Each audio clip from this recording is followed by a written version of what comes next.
வணக்கம். வாழ்க வளமுடன், வாழ்க வையகம்.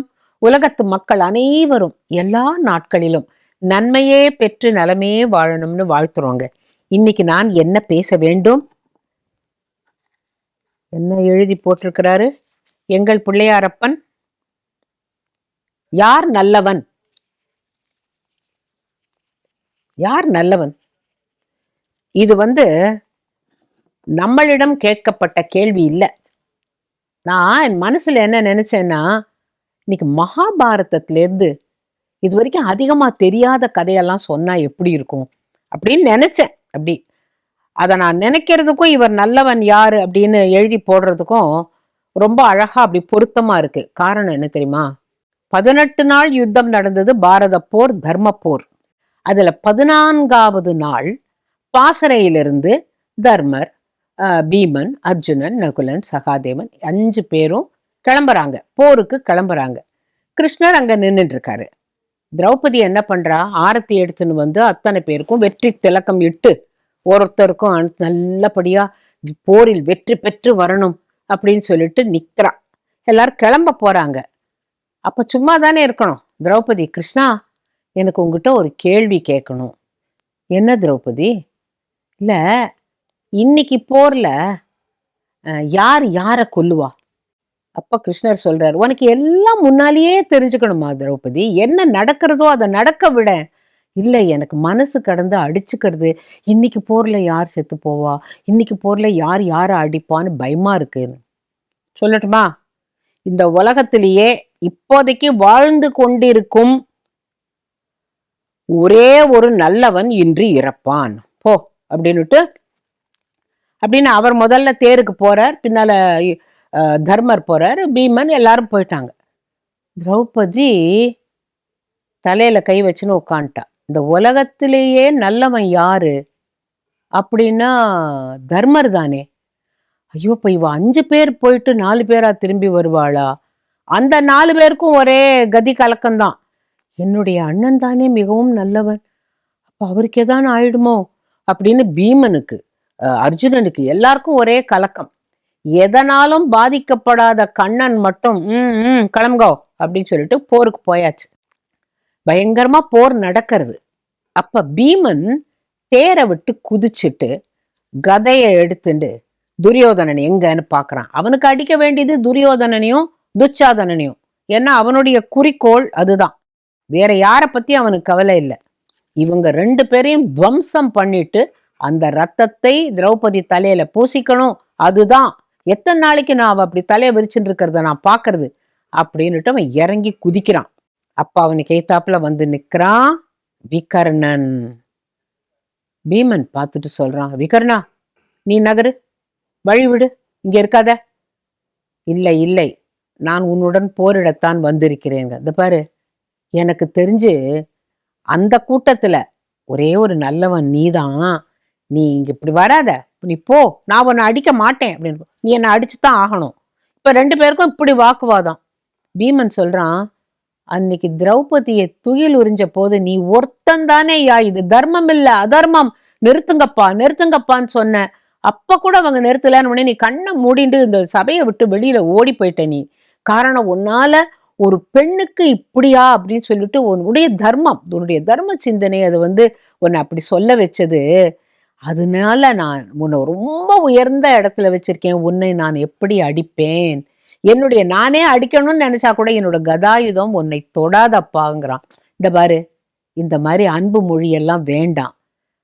அது எது தர்மம் இல்லையோ அதை நான் தர்மம் இல்லைன்னு தான் சொல்லுவேன். எங்க அண்ணனுடைய கட்சிங்கிறதுக்காக தர்மம்னு நான் சொல்ல முடியாது. அடுத்தது, என்னுடைய அண்ணன் கட்சிக்காகத்தானே நான் உயிரை விடணும், அதுதானே தர்மம்.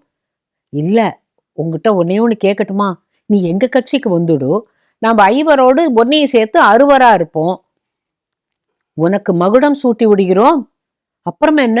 ஏன்னா நீதானே மகா நல்லவன், உனக்கு மகுடம் சூட்டுறதுல எங்களுக்கு ரொம்ப சந்தோஷம். இந்த பாரு, எனக்கு மகுட ஆசையெல்லாம் கிடையாது. நான் துரியோதனனுடைய சகோதரன். நடந்தது தப்பு சொன்னேன். ஆனா இப்ப நடக்க போறது இந்த போர்ல என் கடமை என்ன? துரியோதனனோட தான் இருப்பேன். நீ என்ன மகுடம் சொல்லாத, இந்த ஆசையெல்லாம் எனக்கு கிடையாது. நீ என்னோட சண்டை போட போறியா இல்லையா அப்படின்னு சத்தம் போடுறான். பீமன் சொல்றான், எனக்கு மனசு வரலையே, என்ன மனசு வந்தாகணும், போர்னு வரப்பொழுது இந்த சொந்த பந்தங்கள் இருக்கக்கூடாது, நீ என்னோட தைரியமா போரிடு அப்படிங்கிறான். போரிடும் போதுதான் தெரியறது பீமனுக்கு விகர்ணன் இவ்வளவு பலசாலி, அவனை அடிக்கவே முடியல. காரணம், ஒரு நிமிஷம் பீமன் நினைச்சு பார்த்தான், கிருஷ்ணன் தர்மத்தின் பக்கம்தான் இருப்பான், அதனாலதான் இன்னைக்கு அவனைத்தான் மனசுல வச்சுட்டு சொல்லியிருக்கான்னு சொல்லிட்டு, விகர்ணா உனக்கு இன்னும் ஒரு வாய்ப்பு தரேன், நீ எங்க கட்சிக்கு வந்துடுன போது, இல்லை இல்லை நீ என்னோட சண்டை போடு அப்படி சண்டை போட்டு கடைசியில அவனை அடி என்ன அப்படின்னு சொன்ன பிறகுதான் இவன் கதாயுதத்தால் அவனை ஓங்கி அரைஞ்ச போது பீமனை பார்த்தபடியே ஒரு புன்சிரிப்போட அவன் பூமியில விழறான். அவனுடைய உயிர் பறவை விண்ணுலகில் பறக்கிற பொழுது பீமனுக்கு அழுகையா பொத்து பொத்துண்டு வருது. ஐயோ, நான் ஒரு நல்லவனை அடிச்சிட்டேனேன்னுட்டு. போர்னு வரப்போது நல்லவன் கெட்டவன் பார்க்க முடியாது இல்லையா? அவன் ரொம்ப வருத்தப்பட்டு அவனையே கொஞ்ச நேரம் பார்த்துட்டு இருந்தான். அப்புறம் சங்கு ஒலித்தது, இருள் சூழ்ந்தது. அப்படியே அவங்க எல்லாரும் பாசறைக்கு திரும்பிட்டாங்க. திரௌபதியா நடுங்கி போய் எல்லாரும் வராங்களான்னு பார்த்தா ஐவரும் கண்ணனுடன் திரும்பி வந்ததை பார்த்ததுக்கு அப்புறம் தான், அப்பாடா தர்மருக்கு ஒன்றும் ஆகல அப்படின்னு அவ ஆஸ்வாசப்படுத்தின்ற பொழுது, அங்க உள்ள நுழைஞ்ச உடனே தர்மர் கேட்கிறார், நல்லவா அப்படின்னு சொன்னியப்பா விகர்ணனை, அது எப்படி சொன்ன நீ அப்படின்னா, கிருஷ்ணர் சொல்றார், தர்மம் நம்மளை எல்லாரையுமே கவசமா காப்பாத்தும், அதுக்குதான் தர்மம் செய்யணும், அவன் தர்மவான். கெட்டவர்களுக்கு நடுப்புற ஒரு நல்லவன் இருக்கிறது கஷ்டம், நல்லவர்களுக்கு நடுப்புற ஒருத்தன் நல்லவனா இருக்கான்னா அது ஆச்சரியமே இல்லை. அப்பேற்பட்ட கெட்ட கும்பல்ல ஒருத்தன் நல்லவன் அப்படின்னாக்கா அந்த விகர்ணன் தான். அவனை பீமன் இன்னைக்கு அடிச்சுட்டான். இனிமே உங்களுக்கு கெட்டவர்களை அடிக்கிறதுல, ஏன்னா இது தர்ம யுத்தம் இல்லையா, அவங்கள அடிக்கிறது உங்களுக்கு ரொம்ப எளிதா போயிடும், எந்த விதத்திலையும் கஷ்டம் கிடையாது. அவன் ஒத்தன்தான் தர்மமாக கவசமாக கௌரவர்களை காப்பாற்றி வந்தான். அதனாலதான் நான் இந்த கட்சிக்கு பீமன் கூப்பிட்டானாமே, வரமாட்டேன்ட்டான். காரணம், அங்க இருந்து இறந்தால்தான் மற்றவங்களை அடிக்கிறது ஈஸி அப்படின்னு கிருஷ்ணர் சொன்ன பொழுது ஒருத்தருக்கு மட்டும் ரொம்ப அப்படியே மனசு நொந்து போயிட்டாராம். யாரு தெரியுமா? தர்மர்.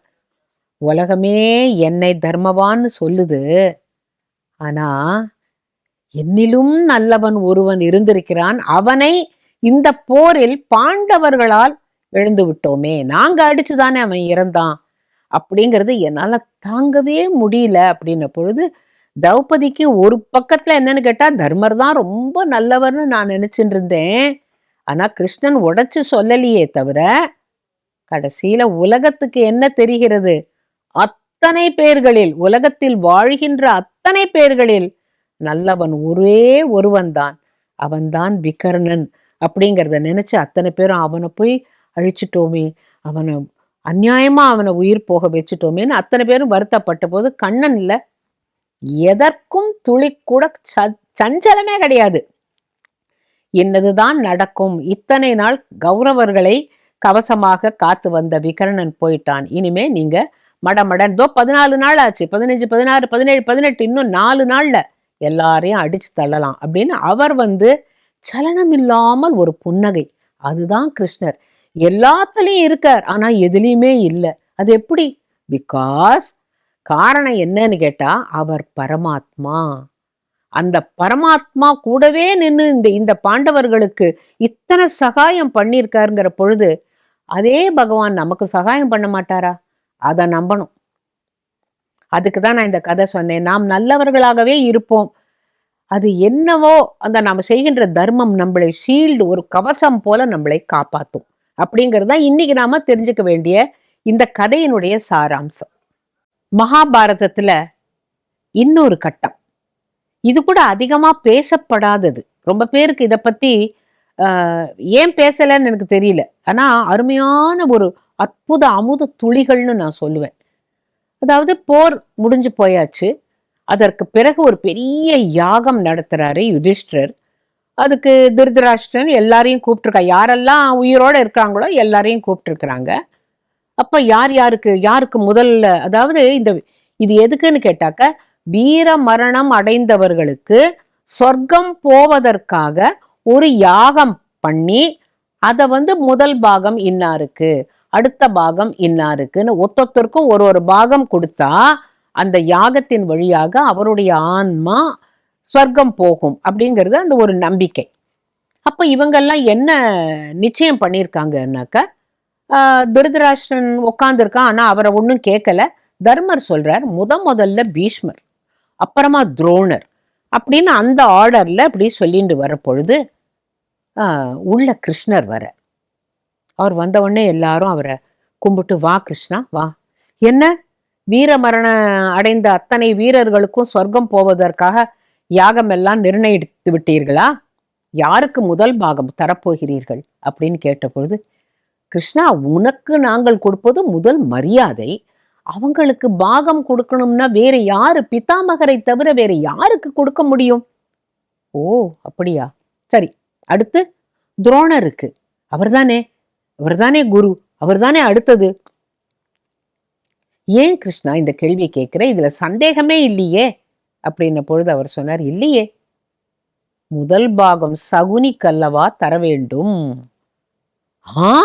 பீமன் அப்படியே கொதிக்க ஆரம்பிச்சிட்டான். அர்ஜுனன் உறைவாழ போய் கை வைக்கிறான். இது என்ன வார்த்தை, அது எப்படி வரும், சகுனிக்கா? சகுனின்னு நினைச்ச உடனே எல்லாருக்கும் ஒரே கொதிப்பு, கோபம். கிருஷ்ணர் சொல்ற, பொறுமை பொறுமை பொறுமை, நான் சொல்வது எள்ளளவும் பொய் கிடையாது. எவன் ஒருவன் லட்சியத்திற்காக வாழ்ந்து உயிரை விடுகிறானோ அதுதான் வீர மரணம். போரில் சண்டை போட்டு அங்க போர்க்களத்தில் இறந்தால் வீர மரணம் அல்ல. எவன் ஒருவன் தனது குறிக்கோள், தனது லட்சியத்துக்காகவே வாழ்ந்து, லட்சியத்தையே நினைந்து, அதற்கான எப்படி வழி என்று பார்த்து கடைசியில் அந்த இலக்கை அடைய முடிகிறதோ முடியவில்லையோ, ஓரளவு முடித்து விட்டாலும் லட்சிய வீரனாக அந்த மண்ணில் சாய்வதுதான், அவன்தான் வீர மரணம் அடைந்ததாக நான் சொல்லுவேன். என்ன கிருஷ்ணா பேசுற நீ? அப்பதான் திருதராஷ்டிரன் சொல்றான், கிருஷ்ணா நீ பேசுறது நியாயம் இல்லை.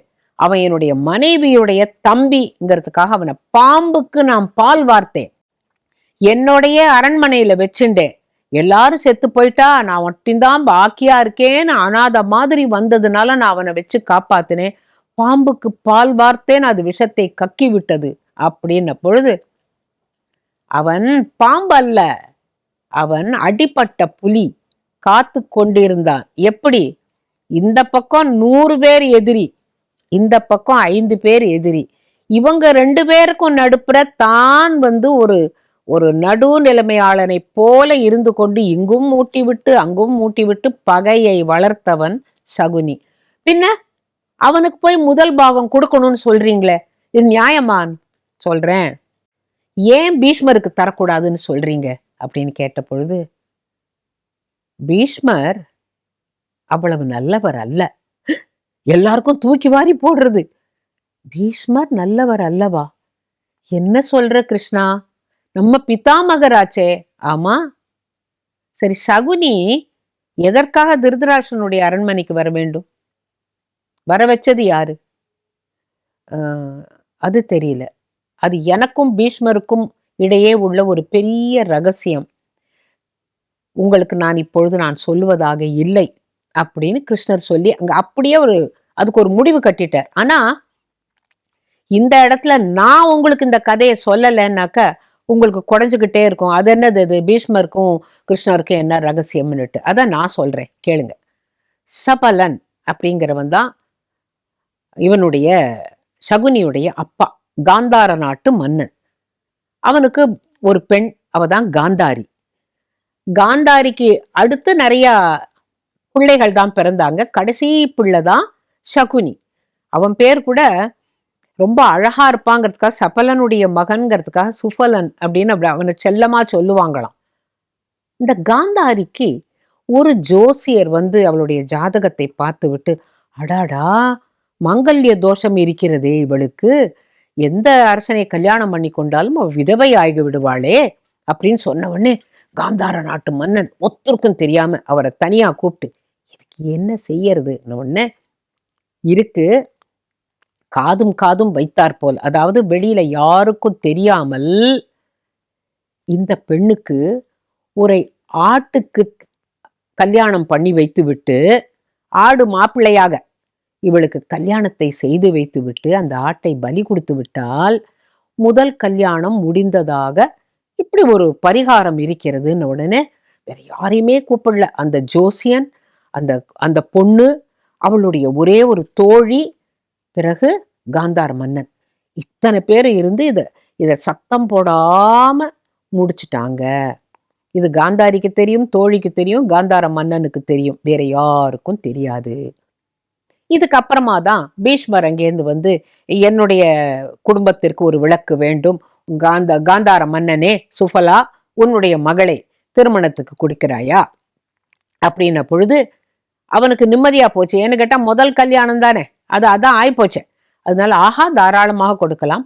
ஆனால் அவனுக்கு கண் தெரியாதுன்ன பொழுது, கண் தெரியாத ஒரு அரசனுக்கு எப்படி என் மகளை கொடுக்க முடியும் அப்படின்னு கேட்ட பொழுது பீஷ்மர் சொல்றார், தவர் அவன்தான் மூத்தவன், இவள் வயிற்றில் பிறக்கும் எந்த குழந்தையும் தான் அரசாளும், அடுத்தவங்கள்லாம் இளையவன், அதனால அவங்களுக்கு அந்த ராஜ்யம் கிடையாது, அதை ஞாபகம் வச்சுக்கோ, இவளுக்கு எத்தனை குழந்தை பிறந்தாலும் இவங்களுக்கு தான் முதல்ல வாய்ப்பு ராஜ்யத்தை ஆள அப்படின்ன உடனே காந்தார மன்னன் சரி அப்படின்னுட்டு கல்யாணம் பண்ணி கொடுக்கறான். இது கல்யாணம் பண்ணி கொடுத்து வந்தாச்சு. வந்த பிறகு அவள் நல்ல அழகான பெண் திருதராஷ்டிரனை பார்க்கிறாள். அவருக்கு கண்ணு தெரியாதுங்கிற ஒரே காரணத்தினால, நீங்கள் பார்க்காத உலகத்தை நான் பார்க்க வேண்டாம் அப்படின்னு சொல்லிட்டு, அது ரொம்ப ஒரு ஆச்சரியமான விஷயம். எப்பேற்பட்ட ஒரு பத்தினி பாருங்க, உங்களுக்கு உலகம் தெரியாதுன்னாக்க எனக்கு மட்டும் உலகம் தெரிஞ்சு என்ன ஆகணும், நானும் கண்களை மூடிக்கொள்கிறேன்,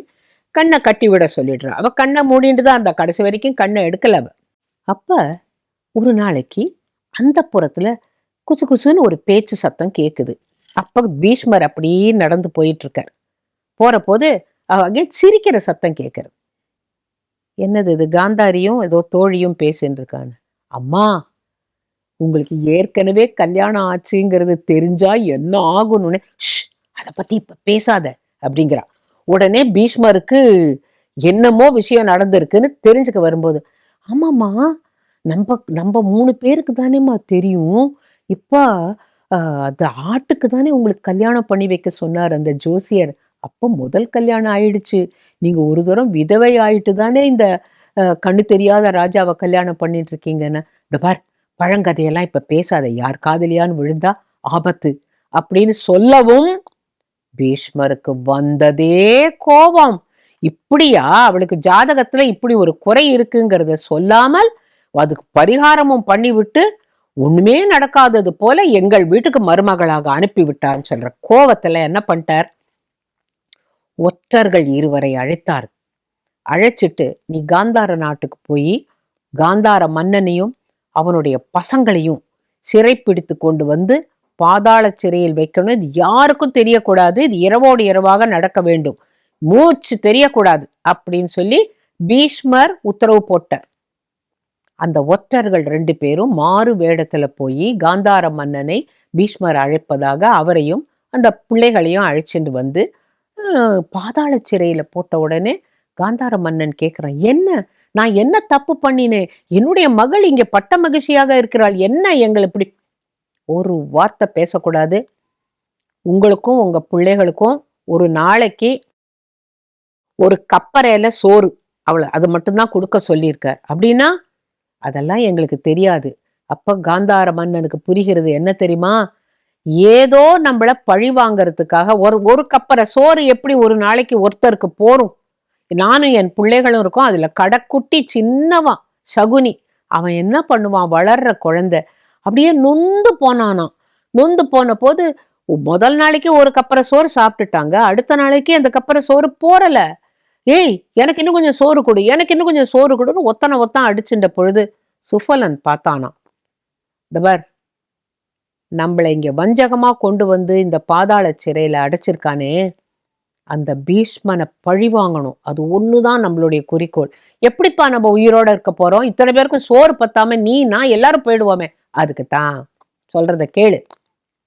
என்னுடைய உணவு உன்னுடைய உணவு, உன்னுடையது உன்னுடையது உன்னுடையது. டேய், அண்ணன் தம்பிகள் அத்தனை பேரும் எல்லா சோத்தையும் அவனுக்கு கொடுங்கடா. அந்த சகுனி சோத்தை மட்டும் தின்னு வளரட்டும்.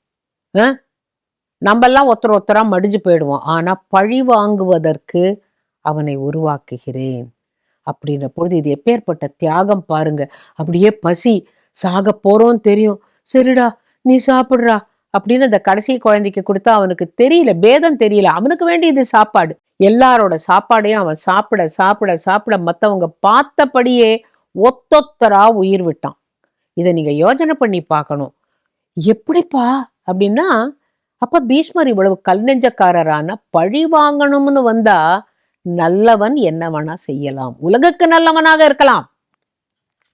பழி வாங்குற எண்ணம் மட்டும் வந்து விட்டால் அவன் எந்த அளவுக்கு வேண்டுமானாலும் இறங்குவான். சரி, மற்ற சகோதரர்கள் எல்லாரும் இறந்து போயாச்சு. சகுனி ஒத்தன்ட்ட மட்டும் சொல்லி சொல்லி வளர்க்குறான். அந்த பார், எந்த காரணத்தை ஒட்டியும் இந்த பீஷ்மருடைய வம்சம் தழைக்க கூடாது. அதற்கு நீ என்ன செய்வாயோ ஏது செய்வாயோன்னு விஷத்தை ஊட்டி ஊட்டி ஊட்டி ஊட்டி வளர்த்தாச்சு. ஒரு நாளைக்கு அந்த பிள்ளை அப்பா கிட்ட வந்து அவன் சாக கிடக்கும் பொழுது வந்த பொழுது அவன் காலை ஒடித்து விடுகிறான் சுபலன். அப்பா ஏன்பா என் காலை உடைச்சிங்க அப்படின்னு கேட்ட போது, நீ நொண்டுவல்ல, நொன்ற போது ஒரு தரமும் பீஷ்மரை பழி வாங்கணும், அது தெரியும். இல்லாட்டாக்க நீ கல்யாணம் பண்ணிட்டு நீ பாட்டு என்ன மறந்துடுவ. இந்த பட்ட கஷ்டத்தை மறக்க கூடாதுடா, அதுக்காக தான் உன் காலை ஒடிச்சேன். அப்பா இது நியாயமான போது நியாயம் சொல்றேன் கேளு. நான் இறந்து விடுவேன். என்னுடைய விரல் 2 விரல் எலும்புகளை எடுத்து வைத்துக்கொள். என்னுடைய உடலை அவர்கள் எடுத்துன்னு போறதுக்கு முன்னால எனக்கு 2 விரல்களை நீ எடுத்து வைத்துக்கொள். அது என்னுடைய பஞ்சம், என்னுடைய கோபம் அத்தனையும் அந்த அந்த எலும்புல இருக்கும். நீ அதை பகடை காய்களாக, உனக்கு பகடை ஆட பிடிக்கும்னு எனக்கு தெரியும், அந்த பகடை காயாக நீ என்ன எண்ணு போடணும்னு நினைக்கிறியோ நான் உனக்கு உன் கூடவே நிற்பேன். ஏன்னா நீ தனியா பழி வாங்க முடியாது, உனக்கு துணை வேண்டும். உன் அப்பனாக ஒரு ஆத்மஸ்வரூபமாக இருந்து உனக்கு துணை புரிகிறேன்னு சொல்லி சுபலன்னு இறந்து போயிடுறான். அப்ப இவன் என்ன பண்றான், அந்த எலும்பை எடுத்து வச்சுக்கிறான், நொண்டி நடக்கிறான். அந்த காவலாளிகிட்ட சொல்றான், எங்க அக்கா கிட்ட என்ன ஒரு தரம் அழைச்சிட்டு போங்கப்பா, அப்புறம் கொண்டு வந்து என்னை ஜெயிலில் போட்டுருங்க, எங்க அக்காவை நான் ஒரு தரம் பார்க்கணும் அப்படின்ன பொழுது, என்னப்பா சின்ன பையன் அழுகுறான், இவ்வளோ நாளாச்சு எல்லாரும் இறந்து போயிட்டாங்க அப்படின்னு சொல்லிட்டு இந்த காவலாளி என்ன பண்றான், இந்த பையனை அழைச்சிட்டு போய், அதுதான் உங்க அக்காவுடைய அந்தப்புறம் அரண்மனை. இவன் அழுதுண்டே ஓடுறான், அக்கா அண்ணா போயாச்சு, மற்றவங்க எல்லாம் போயாச்சு, அப்பாவும் போயாச்சு, நான் மட்டும்தான் இருக்கேக்கா, நான் அனாதையா போயிட்டேன். ஐயோ இப்படியா, எனக்கு விஷயமே யாரும் சொல்லலையேடா கண்ணா, என்னாச்சு, நீ பேசாம என்னோடையே இரு அப்படிங்கிற. உனக்கு கால் என்னாச்சுன்னா, எனக்கு கால் ஊனமா போச்சு, ஐயோ பாவம் அப்படின்னு அவ தன்னோட தம்பிங்கிறதுக்காக அவனை திருதராஷ்டிரர் சொல்லும்போது, அதுக்கு என்ன மச்சனன் தானே, அவன் பாட்டு இருக்கட்டும்னு. ஆனா பீஷ்மருக்கு மட்டும் ஒரு சந்தேகம், எல்லாரும் போயாச்சு இவன் மட்டும் போலையே என்னன்னுட்டு. அதனால அவனை பார்ப்பதையே இவர் தவிர்த்து விடுவார். வேறதான்னு சொன்னா விஷயம் வந்துடும் வெளியில இல்லையா. அதனால அவரும் பேசல. இதுக்கு என்ன சொல்லுவாங்கன்னா, இந்த முள்ளு மேல லேசா ஒரு துணி பட்டுடுச்சுன்னா பார்த்து எடுக்கணுங்கிறவங்க இல்ல, விருக்கு நிறுத்தா கிழிஞ்சிரும். இப்ப பீஷ்மர் எங்கேருந்து ஏய் நீ எப்படி இங்க வந்தன, ஏய் நீ எங்களெல்லாம் பாதாள சிறையில அடைச்சேன்னு விஷயம் வெளியில வந்துடும். அதுக்காக அவருக்கும் திருடனுக்கு தேள் கொட்டினாப்புல அவரும் பேசாம இருந்த. ஒரு முறையும் பீஷ்மரை பார்க்கும் போதும் அமல்ல அப்படிம்பான். வளர்ற பையன் அல்ல, அது பீஷ்மருக்கு என்னமோ செய்யும், ஆனா அவர் வெளியில சொல்ல மாட்டார். இவன் என்ன நினைச்சான், அக்கா உன் குழந்தைகள் எல்லாம் நான் வளர்க்குறேன்க்கா. ஐயோ இப்படி ஒரு ஆசையான மாமா நீ இருக்கும்போது என்னடா எனக்கு குறை. அது பாருங்க விதி எப்படியெல்லாம் வருதுன்னுட்டு. இவன் என்ன பண்றான், அந்த குழந்தைகளை அப்படி அன்போட வளர்க்குறான். மாமா மாமா மாமா மாமான்னு அந்த 100 பேரும் அப்படியே உயிரத்தான் கொடுக்குறாங்க இவனோட. அப்ப இவன் என்ன பண்றான், நீங்க 100 பேரும் நல்லவங்கடா, அந்த 5 பேரும் கெட்டவங்கடான்னு சொல்லி, அவங்க 2 பேருக்கு இத்தனைக்கும் பெரியப்பா பிள்ளை சித்தப்பா பிள்ளை தானே, ஒன்னா இருந்திருக்கலாமே, இருக்க விடாமல் அடித்தவன் சகுனி.